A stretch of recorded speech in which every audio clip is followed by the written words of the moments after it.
Selamat datang kembali di penelusuran mendalam kita. Kali ini kita coba fokus ke bagian akhir buku Getting to Yes ya, yang isinya itu jawaban buat pertanyaan-pertanyaan praktis gitu. Sering kan kita mikir, oke, teorinya ngerti, tapi gimana kalau situasinya sulit atau lawan negosiasinya alot banget? Nah, sumber kita kali ini bab 10 pertanyaan yang sering diajukan, langsung dari penulisnya. Misi kita ya membekali Anda semua dengan jawaban strategis buat tantangan negosiasi yang ya nyata di lapangan. Oke, kita mulai bedah ya. Pertanyaan pertama nih yang sering banget muncul. Tawar-menawar posisi itu kayak jual beli harga biasa gitu, apa pernah ada gunanya sih? Kapan bagusnya dipakai? Iya. Jadi gini, buku ini kan realistis ya, mengakui cara itu memang gampang dan umum dipakai orang, bisa aja sih berguna, mungkin buat isu tunggal yang simple, atau kalau hubungan jangka panjang itu ya nggak jadi prioritas utama lah. Tapi, nah ini penting, sebaiknya cuma dipakai setelah kita udah gali tuntas kepentingannya apa, opsinya apa aja, udah dieksplor bareng, soalnya resikonya jelas, bisa nutup pintu buat solusi kreatif, dan ya bisa merusak hubungan juga. Semakin rumit masalahnya, terus semakin penting juga hubungan baik. Wah, semakin bahaya kalau cuma adu posisi gitu. Oke. Jadi bukan haram ya, tapi lihat waktu dan kondisi banget ya. Krusial. Sip. Lanjut deh. Terus gimana kalau standar keadilan kita nih beda sama pihak lain? Misal mereka ngerasa harga sekian tuh udah adil, tapi menurut kita, wah nggak masuk akal sama sekali. Nah, ini sering kejadian. Jarang banget ada satu definisi adil yang mutlak kan. Kuncinya itu bukan maksa standar kita diterima, tapi fokus cari kriteria objektif. Sesuatu yang bisa disepakati bareng. Yang nggak kalah penting, coba deh pahami dulu kenapa mereka anggap standar mereka itu adil. Oh, digali alasannya ya? Betul, tanyakan dasarnya apa. Jangan langsung ditolak mentah-mentah. Ini bukan berarti kita nyerah ya kalau mereka ngotot, tapi lebih ke membuka ruang diskusi. Coba pertimbangkan juga, seberapa penting sih perbedaan nilai itu buat Anda? Apa ia layak mempertaruhkan deal atau hubungan gara-gara ini? Bisa nggak dicari jalan tengah yang kreatif? Intinya sih, jaga hubungan kerja tetap oke, walaupun soal substansinya belum tentu setuju. Jangan korbankan satu demi yang lain lah. Itu poin bagus banget. Memisahkan substansi dari hubungan. Tapi, nah, ini nih yang suka bikin pusing. Gimana hadapi orang yang kayaknya irasional?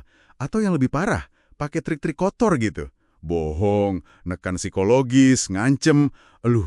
Yang menarik ya, seringkali yang kita anggap irasional itu sebenarnya orang yang lagi bertindak logis kok, tapi menurut persepsi mereka sendiri, walaupun mungkin persepsinya keliru. Contoh klasik kan orang takut terbang. Bukan berarti gila kan? Cuma persepsi risikonya aja beda. Iya juga ya. Jadi jangan langsung hakimi. Coba digali persepsinya apa, alasannya apa, dengan empati gitu. Nah, kalau buat trik kotor, strateginya ada beberapa lapis nih. Pertama, kenali taktiknya. Sadar dulu ini lagi main apa dia. Entah itu good cop, bad cop, ancaman halus, tekanan waktu, atau sengaja bikin kita nggak nyaman. Oke, kenali dulu. Terus? Ungkapkan secara eksplisit. Sebut aja taktiknya. Misalnya, saya perhatikan kok kayaknya kita pakai taktik orang baik, orang jahat ya. Gimana kalau kita fokus ke masalah utamanya aja?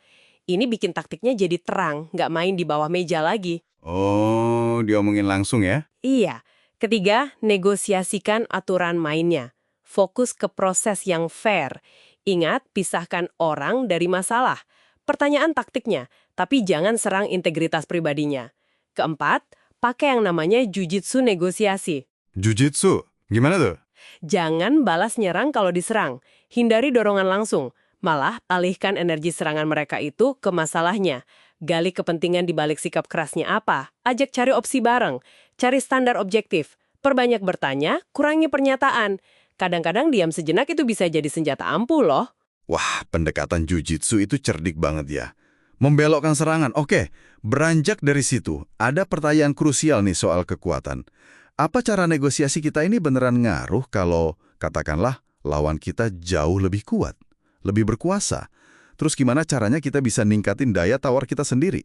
Ini penting nih buat diingat. Kekuatan negosiasi itu bukan cuma soal siapa punya duit lebih banyak atau jabatan lebih tinggi. Bukan cuma itu. Kekuatan sejati itu sebenarnya kemampuan untuk mempersuasi. Dan itu datangnya dari persiapan yang matang. Kuncinya ada di batna Anda. BATNA, iya. Best Alternative to Negotiated Agreement. Betul. Apa pilihan terbaik Anda kalau negosiasi ini gagal? Semakin bagus batna Anda, semakin kuat posisi Anda. Anda jadi lebih pede buat nolak tawaran yang jelek. Dan jangan lupa, pikirkan juga batna mereka apa. Oke, jadi BATNA itu fundamental banget ya? Iya. Selain itu, kuatkan juga posisi dengan pahami kepentingan mendasar bukan cuma posisi tawar. Terus, gunakan kriteria objektif sebagai dasar argumen. Ciptakan opsi yang kreatif buat keuntungan bersama. Bangun hubungan kerja yang baik, ini mempermudah komunikasi. Mendengarkan aktif, tunjukkan Anda paham sudut pandang mereka. Dan terakhir, buat komitmen yang cermat, jelas apa yang akan Anda lakukan, apa yang nggak akan Anda lakukan, dan apa yang Anda minta mereka lakukan. Jadi kekuatan itu bukan cuma modal awal ya, tapi lebih ke hasil persiapan dan strategi kita. Menarik banget. Terkait taktik praktis nih, banyak juga yang nanya, siapa sih yang sebaiknya ngasih tawaran pertama? Terus mulainya harus setinggi apa?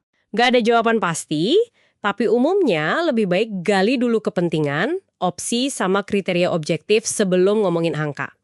Kalau kedua pihak udah sama-sama siap, siapa yang mulai duluan jadi kurang relevan sebenarnya. Memulai terlalu tinggi atau terlalu rendah tanpa dasar yang kuat, itu bisa merusak kredibilitas kan? Benar juga. Jadi, mungkin lebih aman itu buka diskusi pakai standar objektif sebagai referensi awal. Misalnya, sebagai gambaran aja nih, standar di industri sejenis biasanya sekian. Gimana pandangan Anda soal itu? Ini memulai diskusi tanpa langsung ngunci posisi kita kan? Oke. Jadi jelas ya benang merahnya.